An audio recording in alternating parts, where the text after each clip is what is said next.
자, 민주당 최고위원 8명 컷오프에서 살아남으신 두 분을 모셨습니다. 김민석 의원, 한준호 의원 모셨습니다. 안녕하십니까? 네, 안녕하세요. 지금 일정이 5주 일정이죠. 예. 네. 앞으로 네, 5주 동안 주말마다 지금 전국 순회하면서 그렇죠. 현장에서 그 투표 받는 거 아닙니까, 그죠? 그렇죠. 합동 연설회를 이제 투표가 진행되는 과정 중에 합동 연설을 하고 합동 연설회 과정 중에 이제 투표가 마감이 되죠. 그리고 그날 발표되죠. 네네. 예. 그날 순위 잘. 그렇죠. 쫄깃쫄깃할 것 같습니다. 보는 분은 즐겁고 하는 사람들은 그렇죠. 즐거워. 그렇게 해서 전국 5곳을 돌고 서울에서 끝나는데 저희가 이제 두 분씩 이렇게 여러 조합으로 모셔볼까 해요. 아, 네. 여러 조합으로. 오늘은 일정도 이렇게 된다고 하시고 해서 두 분을 모셨는데 재선하고 이제 4선 모셨는데 김민석 의원이 통과할 거는 모두가 다 알고 있었어요. 네네. 그렇잖아요? 그죠? 아 그럼요. 네. 저는 쫄고 있었는데 어디가 될지는 모르겠지만 통과할 거는 다 알고 있었고 네네. 다만 재선 그룹이 4명이나 되기 때문에 네 맞습니다. 굉장히 재선 그룹들에 나온 분들이 한 분 한 분이 다 쟁쟁해서 재선 그룹 중에 누가 1등이고 누가 꼴찌입니까? 제가 그때도 말씀드렸지만은 한참 뜨고 있는 김병주 의원님이 있어서 네. 사실 좀 신경 쓰이고 강선우 의원님도 보면은 두터운 팬층이 좀 있는 것 같고 뭐 민영배 의원님도 사실 호남을 기반으로 한 팬층이 좀 있어서 지금 3명 제껴야 되거든요. 그렇죠. 저는 한준호 의원님 된다고 생각하고 있었어요. 8명 안에는 예. 예, 일단 감사합니다. 근데 이제 예산은 5명 안에는 이거 훨씬 더 힘들잖아요. 훨씬 힘들죠. 네. 훨씬 힘들어요 지금. 네네. 5명 안에 한준호 의원 네. 예상으로는 누가 들어갑니까? 아 글쎄 이거 굉장히 어려운 질문인데 예. 아무튼 저는 좀 들어가는 게 우리 당을 위해서 좋다. 왜냐하면 지금 현재 본인 5명 빼고 4명 어떻게 예상하십니까? 저는 사실 김민석 선배는 전에도 와서 말씀드렸지만은 워낙에 이제 우리 당에서 주요한 역할을 하셔야 되는 게 일정 부분 약간 마음속에 합의가 좀 있는 것 같고 그리고 나선 나머지 어떤 역할을 할 것인가에 사람들이 배치가 될 것 같은데 4명. 예. 한준호 하나 들어가고 나머지 3명 누구예요? 물론 나머지- 이거는 네. 매주 바뀔 수 있어요 전망이. 네네. 네. 누구예요? 저는 좀 그 투표가 진행되면은 당원분들이 어느 정도 균형을 좀 맞춰가면서 과연 그 우리 최고위 내에서 역할들을 어떻게 분배할 것인가. 컷오프 때하고는 조금 다르게 움직일 것이다. 네, 좀 다르게 움직일 컷오프 것이다. 때 성적이 안 좋았다는 얘기네. 뭐 이렇게 나쁘진 않은 걸로는 알고 있는데. 그래서 누가 3명이 살아남을 거라고 전망하십니까? 지금 현재 뭐 이건 기준으로. 그냥 재미로 하는 겁니다. 네, 네. 그렇죠, 그렇죠. 뭐 어떤 네. 데이터가 근거가 전혀 그렇죠. 없습니다. 사심을 담았습니다. 네네. 네. 저는 뭐 그 우선 여성들이 워낙 세서 세 분이 세 분이 워낙 세서 삼선 두 분의 여성 세 강선우. 분은 제가 예측을 전혀 못 하겠고요. 네. 지금 이제 안보를 주장을 하면서 나온 김병주 김병준이 의원님이 세다. 좀 세게 좀 어필이 되는 것 같고 네. 또 호남 측에서 민영배 의원님에 대한 지지세가 저는 확인은 못 해봤는데 충분히 있을 거다. 왜냐하면 호남 출신들의 최고위원이 배출된 적이 그럼 한 자리밖에 없는데 이제 꽤 오래됐습니다. 김민석, 네. 한준호, 저를 네. 김병주, 민영배 그다음에 이렇게 하고 한준호. 네. 한준호 본인 넣고 시작했으니까요. 네. 그 김민석, 민영배 그리고 아니, 한준호 그 여성이 여성 한번 하나 하면 들어오니까요. 그 네네. 여성 한 명, 누구든지 간에 한 명. 그거는 좀 맞추기가 굉장히 어려운데. 정몽주 전 떨어지네. 좀 이따 정몽주 전 나오는데. 그런 거 들으시기 전에 얼른 얘기를 해놔야지. 여성 3인 중에 제일 강한 사람 누굽니까? 글쎄 지금 저는 세 분이 굉장히 경합이라고 보고 있습니다. 네. 막상막하 될 것이다. 네네네. 우리 김민석 후보는 어떻게 생각하세요? 조금 전에 그거에 대해서 네. 재미로 하는 거예요. 저는 이게 일단 프레임에서 예. 본선에 들어가고 나면은 몇 개의 관전 포인트가 있지 않을까 싶어요. 그렇게 컷오프하고 좀 다르죠. 좀 다르죠. 아무래도. 네. 일단 이번에 사실 개인기가 센 분들이 많잖아요. 세죠. 네, 근데 이게 당원들이 딱 본선에 들어가면 개인기가 센 분들과 함께 당 전체를 볼 때 이쪽에 팀 플레이가 어떻게 될까 이걸로 생각하는 프레임이 플레이. 하나 있을 것 같아요. 예. 그러니까 이재명 그렇죠. 당 대표를 상정하고 네, 네. 그 네. 팀 플레이를 네, 생각해 네. 볼 것이다. 그걸 네. 하나를 생각해 볼 것 같고 두 번째는 누구를 또 최상위권으로 올리냐 이것도 하나 또 고민. 수석을 누구로 할 거야? 그것도 또 그렇죠. 고민할 네. 것 같아요. 그리고 이제 개인적인 선호가 작동할 텐데 저는 한준호 의원이 상당히 세다고 봅니다.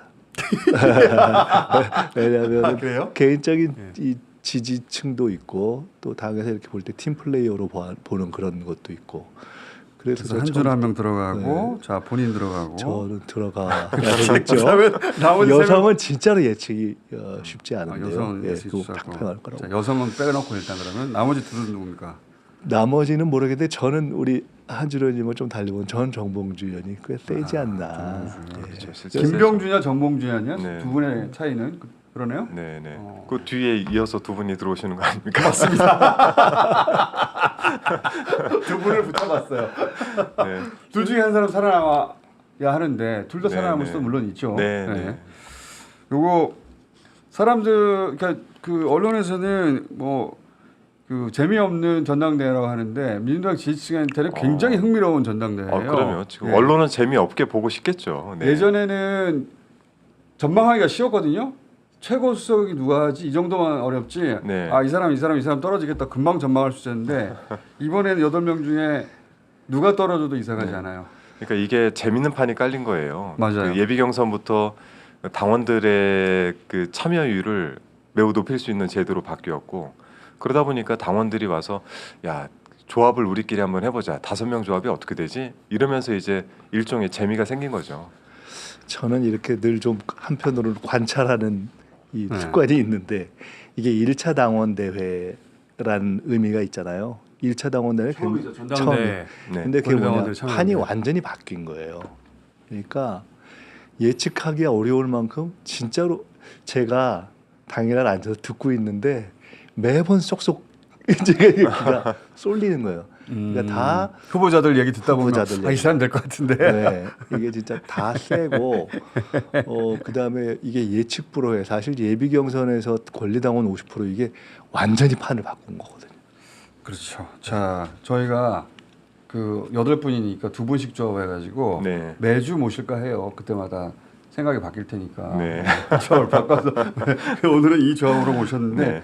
그래서 짧게 하긴 할 텐데 그럼 그 앞에 있는 후보 네. 칭찬 하나 하고 아 단점 하나만 얘기해 주세요.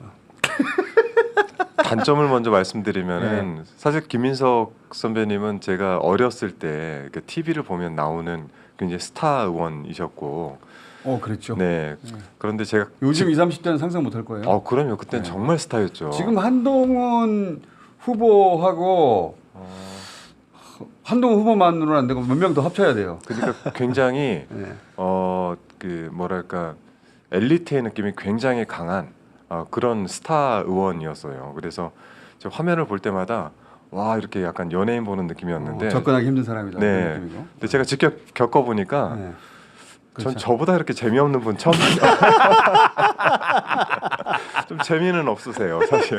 너무 진지하셔가지고. 재미는 본인이 말할 게 아닌데 본인도 저도 재미없는데 자, 그 네. 점에서 우열을 가리기 힘들다. 재미없게 네. 그러면. 그리고요. 장점은요. 장점은 지난 제가 총선 때 이거는 뭐 사실 대표께서도 저한테 한번 말씀을 하셨는데 총선에서 본인의 지역구가 상당히 어려운데도 불구하고 어려웠죠. 그건 제가 잘 알죠. 네, 그 상황 실장을 하시면서 이 어려운 상황들을 전부 다 하나씩 이렇게 해결을 해 나가시고 해법을 내놓고 하는 거에 대해서 굉장히 놀랐다 이런 말씀하셨는데 저도 보면서 똑같은 생각을 했습니다. 상황들이 좀 어렵고 하면 연락을 드리면은 조금만 기다려 보세요 하고는 상의를 하시고 확인을 하고 다시 거기에 해법을 내면 그걸로 또 해결이 되는 거를 여러 번 봤거든요.